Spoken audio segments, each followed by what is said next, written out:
Hello friends, now we are going to discuss about the pulse amplitude modulation. In pulse amplitude modulation, the amplitude of the carrier signal is varied in accordance to the amplitude of the message signal.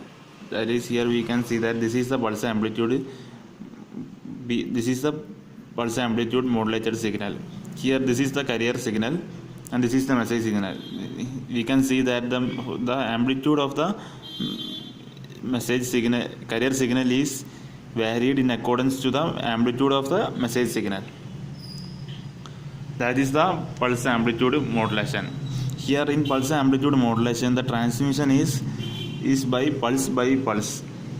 That is, it's not continuous. That is, only one pulse is transmitted at a time.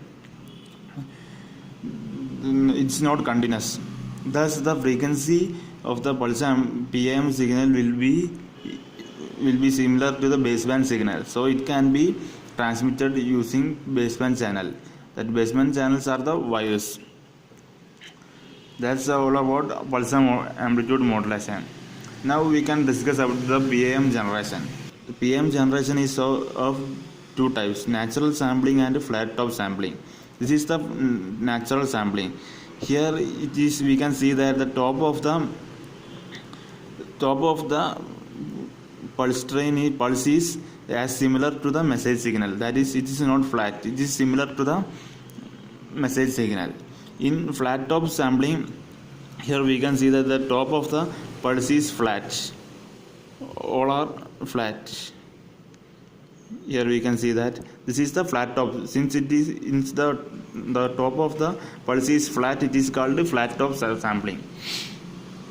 Here in PM signal, flat top sampled PM signal is preferred than the natural sampled PM signal, because flat top sampled PM signal is more immune to noise and can be regenerated easily.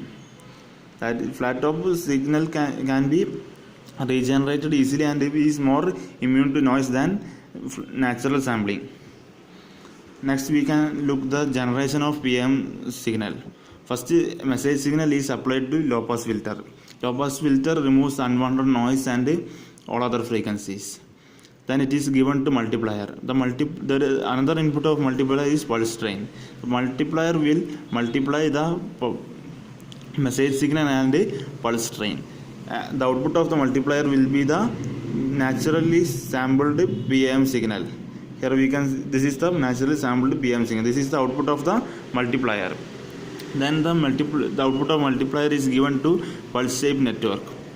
The pulse shape network will convert the naturally sampled PM signal to flat top sampled. Thus we obtain the PM signal. One of the disadvantage,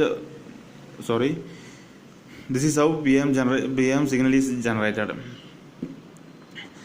When the width of the pulse in carrier pulse is very small, the power needed for the pulse to be transited is also very small. And if the width is very small, it is suitable for time division multiplexing. And there is a drawback for pulse amplitude modulation. The noise in pulse amplitude modulation is same as that of analog modulation, because its amplitude is varying according to the message signal. Because of that, the noise in pulse amplitude modulation is same as that of analog modulation. Now we can look the reconstruction of Bm signal. For that, first Bm signal is first passed to a reconstruction filter. The cutoff frequency of reconstruction filter is such that it is cutoff frequency should be just above than the original message signal. The output of reconstruction filter is the message signal, but it will be attenuated form of message signal. To bring back to the original message signal, a equalizer is used. Equalizer amplify the attenuated message signal to its original form, and the output of the equalizer will be the original message signal M of t. This is how PAM is generated and detected.